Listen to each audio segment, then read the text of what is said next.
18-year-old Natalie Ann Holloway graduated from Mountain Brook High School in Alabama on May 24, 2005.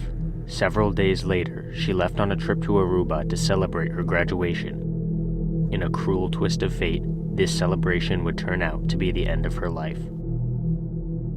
Natalie was accompanied by 124 fellow graduates from her high school and 7 chaperones. The chaperones were there to check in with the teens, not to supervise their every move. During the trip, the graduates engaged in a series of wild parties that involved a lot of alcohol.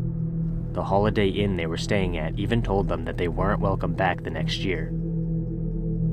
On May 30th, Natalie's classmates saw her leaving a bar and nightclub at 1:30 a.m. with a man named Joran van der Sloot, a Dutch student who was attending an international school in Aruba at the time. They were also accompanied by 2 of van der Sloot's friends, although the majority of the media attention has fallen on van der Sloot. Natalie's return flight to the United States left later that day, but Natalie never arrived at the airport. Immediately following the news that her daughter was missing, Natalie's mother, along with her husband, flew to Aruba on a private jet. They ended up speaking to the night manager at the Holiday Inn, who informed them of van der Sloot's identity.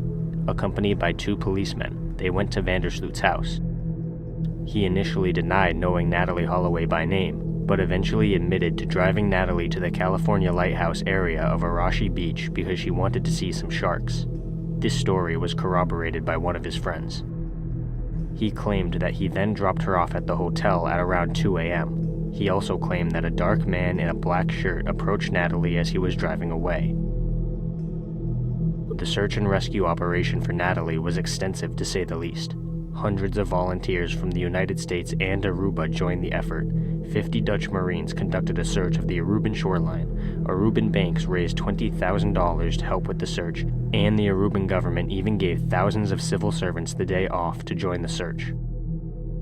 After all of this effort and manpower was invested in the case, what did the search parties find? To put it simply, they found nothing. There was no security camera footage and no physical evidence.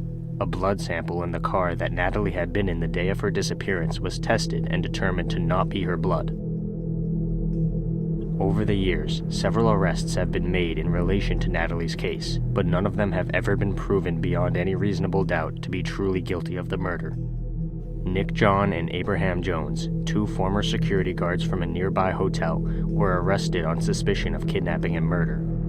Statements by van der Sloot may have played a role in their arrest, but they were released without being charged shortly afterwards. Van der Sloot and his friends were also arrested on suspicion of the kidnapping and murder of Natalie Holloway. During their detainment, the 3 suspects changed their story.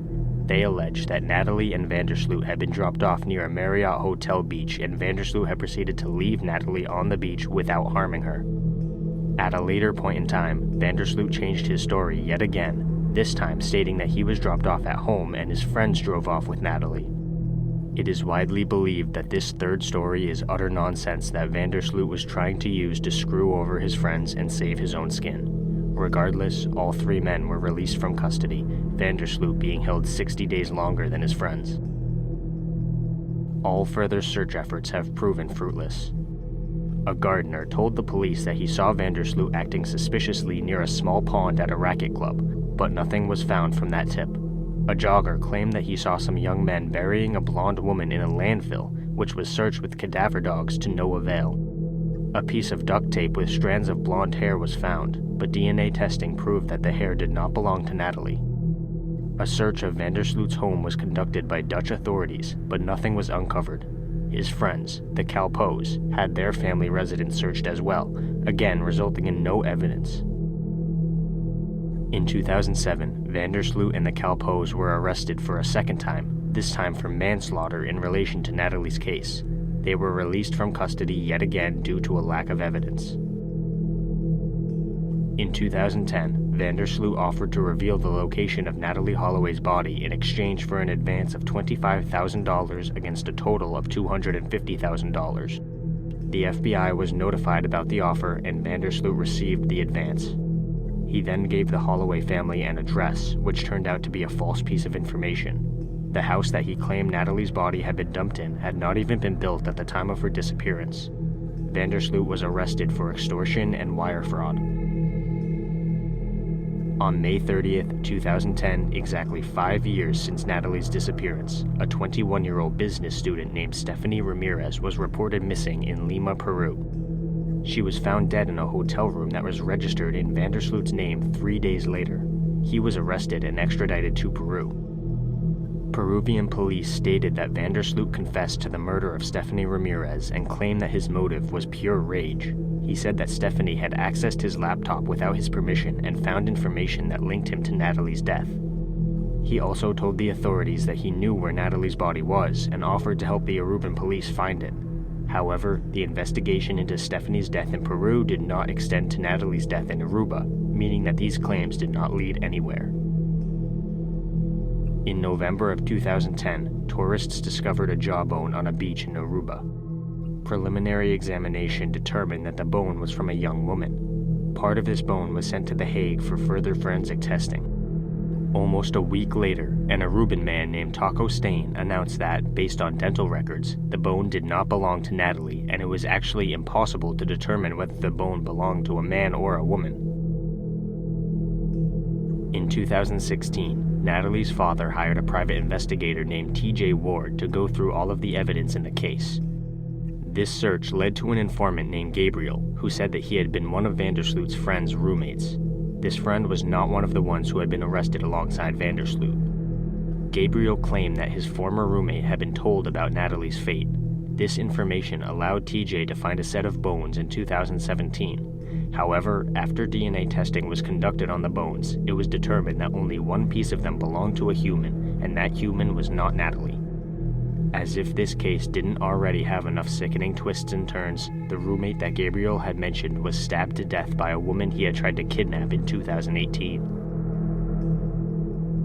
As of now, Natalie's case remains unsolved. Her family has criticized the Aruban police and the way they handled the investigation, even calling for a boycott of Aruba that gained the support of the contemporary governor of Alabama, Bob Riley. This is a case in which the sheer amount of information has caused more confusion than enlightenment. This is due, in part, to the conflicting and ever-changing stories that have been peddled by the suspects. One of the most utterly vexing parts of this case is the fact that Natalie's remains have never been found. Despite the extensive efforts of the authorities, not a single bone or piece of DNA was ever identified as Natalie's. Many people strongly believe that Vandersloot was responsible for Natalie's disappearance. After all, he proved that he was capable of murder when he killed Stephanie Ramirez, and he was one of the last people known to have been with Natalie on the day of her disappearance.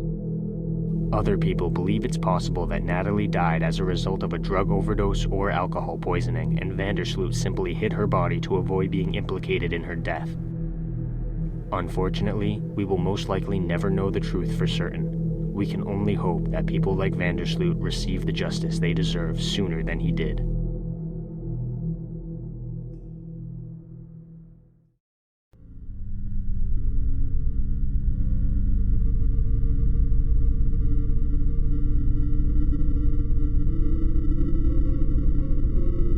Lavina Lynn Johnson's father, John Johnson, was a service veteran, and his daughter decided to follow in his footsteps. Lavina enlisted in the Army immediately after graduating high school and became an E3 private first class in the United States Army, an achievement that anyone would be proud of. She was deployed to Iraq and spent 8 weeks there before her untimely death on July 19, 2005, a mere 8 days before her 20th birthday. The Department of Defense officially ruled her death a suicide, but her father had too sharp of an eye to accept that. He became suspicious when he saw her body in the funeral home, and he decided to investigate his daughter's death. At first, the Army refused to release any information regarding the case, but they eventually did so under the Freedom of Information Act. The autopsy report indicated some things that made it extremely unlikely for Lavina's death to be a suicide. Her nose had been broken, she had a black eye, some loose teeth, burns on her genitals from a corrosive chemical, and a gunshot wound to the mouth that apparently seemed inconsistent with suicide. Furthermore, bloody footprints were found outside Lavina's quarters. One of the most prominent theories on this case is that Lavina was the victim of a sexual assault. The burns suggest that whoever was responsible for her death was most likely attempting to destroy the evidence of their horrific act.